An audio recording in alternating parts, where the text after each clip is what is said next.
When a mother posted a photo of her baby online, a friend spotted a worrying reflection in her eye on August 28, 2008, when 32-year-old Megan Santos of Riverview, Florida, noticed that one of her baby daughter's eyes was a slightly different color than the other.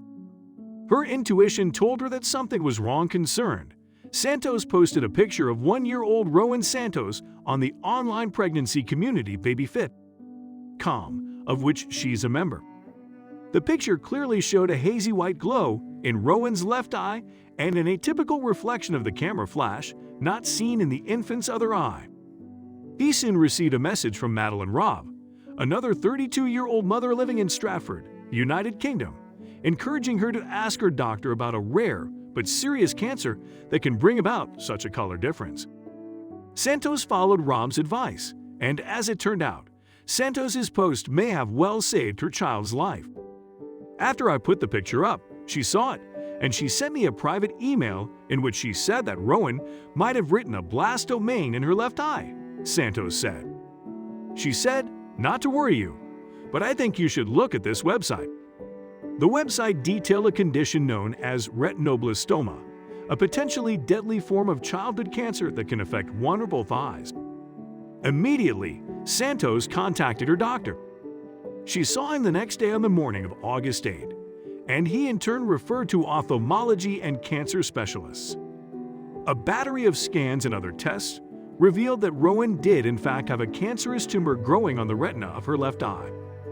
Her prognosis is good as far as the doctor can tell, Santos said. The cancer hadn't yet reached her optic nerve, which would have then directly brought it to her brain. But with a favorable prognosis for survival came devastating news. She's going to lose her eye, Santos, and that's a definite. Doctors plan to treat the tumor by burning away the cancerous tissue with a laser. Rowan will undergo 4 rounds of chemotherapy, followed by surgery to remove her eye and the tumor, and then 3 more rounds of chemotherapy. The surgery will remove Rowan's left eye in November-December. Still, Santos is thankful that the cancer was detected early enough to save her daughter's life.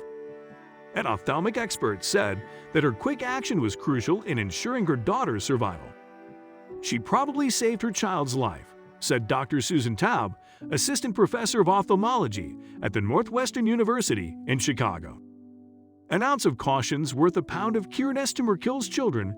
Retinoblastoma is a cancer that strikes children as late as age 5, though may start even in the womb.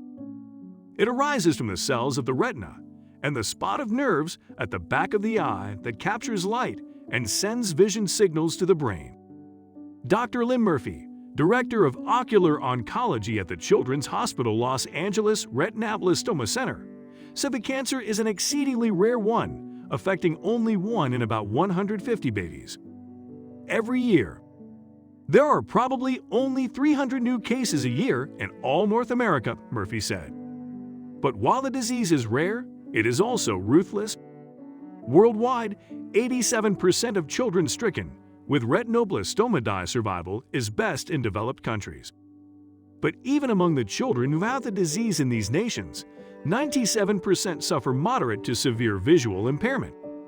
As a result, most of these cases involve the removal of one eye, at least, Murphy noted. Obviously, for young parents who face a diagnosis of cancer in their child that is both life-threatening and vision-threatening is very difficult. The other characteristic of the cancer that makes it so dangerous is the fact that it's very difficult to detect. Santos, like most other parents, had taken her baby girl to all of her recommended checkups, the most recent at 9 months. While the cancer was most likely present in Rowan's eye at this time, even the pediatrician missed it. Murphy said that the test that would best reveal whether or not a child indeed had retinoblastoma would involve dilating the eye with eye drops, a test that's not currently a standard practice among pediatricians. Years ago, Murphy spearheaded an effort to make these tests routine. But because the disease is so rare, most doctors remain opposed. The problem is that pediatricians will see 1 case of retinoblastoma in 30 years of practice, he said. You'd have to do the test in 150 healthy babies before you find it in 1.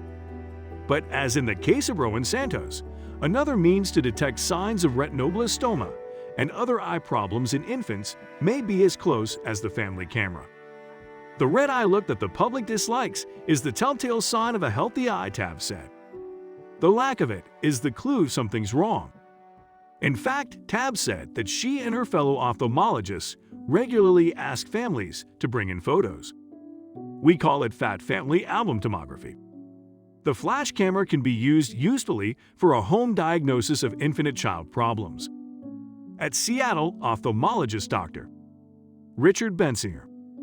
If in a series of photos the same eye always is red and the other dark for your child, then the dark eye may be always turned away from the central axis and might be cross. Bensinger said, this could be due to ordinary misalignment, which can be fixed, or due to something inside the eye blocking. Normal vision, such as a tumor, cataract, or other internal obstruction which needs attention right away. Vigilance is especially important for parents with a family history of the disease. Those of the family history should be very alert, said Dr. Harry Quibley, director of the Dana Center for Preventative Ophthalmology at the Johns Hopkins University's Wilmer Institute in Baltimore. An eye deviating to the side, compared to the other eye after age 3 or 4 months, should be examined by an ophthalmologist, quickly added that infants who rub their eyes regularly or have severe redness in their eyes should also be checked out. But for Santos, one of the most important steps turned out to be sharing her concerns in a supportive online community. Phone messages left with Rob were not immediately returned. But Santos said that the UK mother continues to offer support as Rowan, who turned 1 on August 20, faces the months of treatment ahead. I love her, Santos said of Rob. She was very brave to send the email she did because cancer is a very scary thing to have to tell someone about. She's an amazing woman. I'll always be grateful to her, and my family will always be grateful.